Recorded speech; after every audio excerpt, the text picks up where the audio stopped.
and welcome to the Afterburner. My name is Nikki. I'm a mobile personal trainer as well as a run coach. I offer a virtual running program that's online for those of you who might live outside of the Vancouver, Washington area. So today I want to focus this blog mostly on the running aspect of fitness. Over the last several months, I've been asked by many people about my personal running history and what keeps me motivated to continue running. So I'm hoping that I can, one, address some of those questions, and two, maybe inspire or motivate just one person to find their passion for running the way that I did. I think that there's a common misconception out there that in order to be a strong adult runner, you must have been a runner as a child. And I'm here to tell you that that's not the case. If you reach out to the running community and ask a lot of runners when they started, most of them will tell you it was more in their 20s, 30s, 40s. I even know a gentleman who started running at 68 and is still going strong. So definitely a misconception. And for me personally, I was not much of a runner as a child. Sure, I ran from my friend's house to my house. I would bicycle, I would swim, but the cardio focus, the wanting to be on track or cross country, definitely was not one of my priorities. And actually, in high school, I completely went away from any sort of cardio fitness. I focused on weight training. I had a gym membership. I would go 5-6 times a week, sometimes twice a day. And my sole purpose until I was about 24 was to bulk up and be really super strong. And at 24, I remember coming home from the gym. I was laying on the couch and the phone rings, and it was a job offer from the Forest Service. And the superintendent that was hiring me asked me one really important question. He said, "How much do you run?" And I remember stopping and kind of panicking a little bit, and I thought, well, I don't. And I explained to him, I lift weights, sometimes twice a day, and I go 5 to 6 days a week. I'm pretty strong. And he kind of chuckled. He said, well, that's nice, but from this point forward, I want you to set the weight down, and I want you to basically just run. Just run.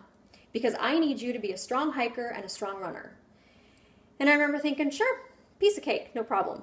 So I got off the phone with him, and literally 5 minutes later, I laced up my shoes, and I went for a 5-mile run. And I remember getting home and thinking that was the most miserable run I have ever done. It was hotter than, it was at least 100 degrees. Let's see, it was April in Phoenix. So yes, at least 100 degrees. And I remember just sweating bullets, and I was exhausted, and I just thought, what did I get myself into? This was miserable. And over the next, month, 2 months, I started to realize something. In order for me to love what I do and love my job and to improve at my job, I was going to have to change my attitude towards running. And that's just what I did. I started doing more running on my own as opposed to just running with the group of folks that I was working with. I started to experiment with my nutrition, with my cadence, which is my steps per minute. I started doing more drills and incorporating some hills. And by probably month 3 or 4, I had really found that I was starting to enjoy running. I started signing up for 5Ks, 10Ks, half marathons, and then went on to the full marathons. I did mostly road running. There was some trail running in there, but fast forward now all the way to now, from 2004, and where has running taken me?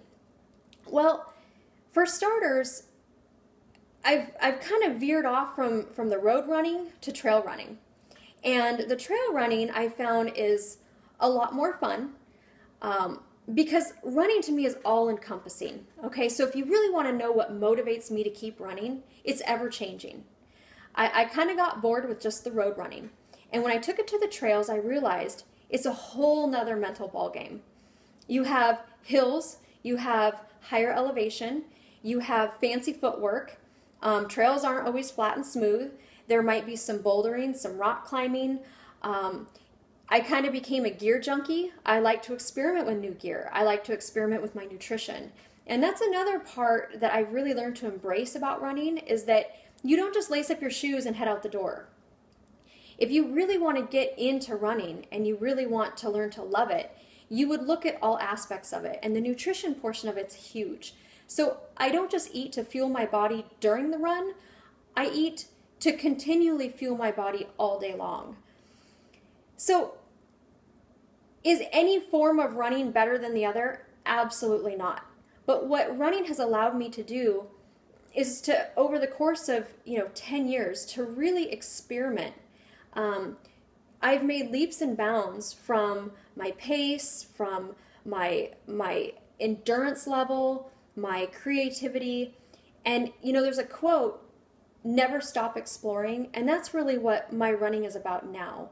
My running isn't necessarily so much about being the fastest out there or going the longest and the hardest. It's about me being able to explore not just my boundaries, but nature as well. And the second misconception out there that I think just drives me crazy, and I hear this all the time from my clients, is, I might ask them, so how much do you run a week? And they say, well, I maybe run 5 to 10 miles a week, but I am not a runner. And that is not true. That is not the case. Nothing truly defines a runner except for the fact that if you put on your tennis shoes and you walk out the door on a semi-consistent basis to go for a run, you're a runner. It's not about making a certain pace or being able to run a certain distance or being able to do a technical run that makes you a runner. That's not what defines a runner. If you lace up your shoes, walk out the door, or you can say, I enjoy running, then you are a runner. So I hope I was able to address some of the questions that you guys back home have had over the last several months. And I really hope that maybe you've tried running before and you just couldn't get into it, or maybe you used to be a runner and you quit for whatever reason, or maybe you've never tried it before. I encourage you to get out there, get motivated. It's not going to be easy. I'm not saying that you're going to learn to love it within a week, but experiment with it. Try new trails, try new roads, and see where it takes you. It's completely limitless. And I wish you luck, and if you have any questions, please contact me.